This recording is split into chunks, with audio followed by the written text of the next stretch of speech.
பராசக்தி படத்தை பார்த்தேங்க, மிரண்டுட்டேன். என்ன மாதிரி ஒரு படைப்பு! இதுதாங்க சினிமா. ஒவ்வொரு தமிழ் மக்களும் இந்த படத்தை கண்டிப்பா பார்க்கணும். ரிவ்யூ டீட்டெயிலாக சொல்றேன், சேனலை மறக்காம ஃபாலோ பண்ணிக்கோங்க. பராசக்தி கதை என்னன்னா 1960 இந்தி திணிப்புக்கு எதிராக நம்ம தமிழ் மாணவர்கள் போராடிய ஒரு உண்மை கதையை தெளிவெடுக்கப்பட்ட ஒரு படம். இதனுடைய பாசிட்டிவ்னா கண்டிப்பா சுதாகர் அவருடைய இயக்கம் தான். சூரரை போட்டே தூக்கி சாப்பிட்டாங்கன்னா பார்த்துக்கோங்க. அண்ட் சிவகார்த்திகேயனோட 25 படம் ரொம்ப தரமான படமா இருக்கு. அவரோட நடிப்பு ரொம்ப உணர்ச்சி பூர்வமா இருக்கு.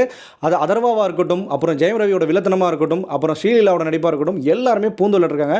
அப்புறம் பசில் ஜோசப் ஒரு கேமியோ கொடுப்பாரு பாருங்க, தேட்டரே அதிர்ச்சி. அந்த அளவுக்கு ஒரு சூப்பரான கேமியோ. நிறைய பேரும் கேமியோ கொடுத்துருக்காங்க. அவங்க எல்லாருக்கும் பெரிய பாராட்டுகள். இந்த படம் ஒரு உணர்ச்சி மிக்க ஒரு தமிழ் பற்ற போட்டக்கூடிய ஒரு முக்கியமான படம். கண்டிப்பா ஒவ்வொரு தமிழனும் இந்த படத்தை கட்டாயம் பாருங்க. அதுவும் எவ்வளவு பேர் நம்ம மொழிக்காக தியாகம் பண்ணியிருக்காங்கன்றத நீங்க இந்த படம் பார்த்து தெரிஞ்சுப்பீங்க. ஜிவி பிரகாஷ்லாம் பிஜிஎம் பூந்து விளையாண்டுருக்காரு. பாட்டா இருக்கட்டும், பிஜிஎம் இருக்கட்டும், பயங்கரம். ஆடியன்ஸ்க்கு ஒரு வேண்டுகோள், நீங்க உங்களுக்கு பிடிச்ச நடிகருக்கு ஆதரவு கொடுக்குறதுக்காக வேற ஒரு படத்தை எதிர்க்கிறா நீங்க நினைச்சு நீங்க தமிழ் மொழி படத்தை நீங்க எதிர்க்கிறீங்க. இது அரசியல் படம் இல்லை, இது நம்ம தமிழ் மொழியோட படம். ஸோ அதை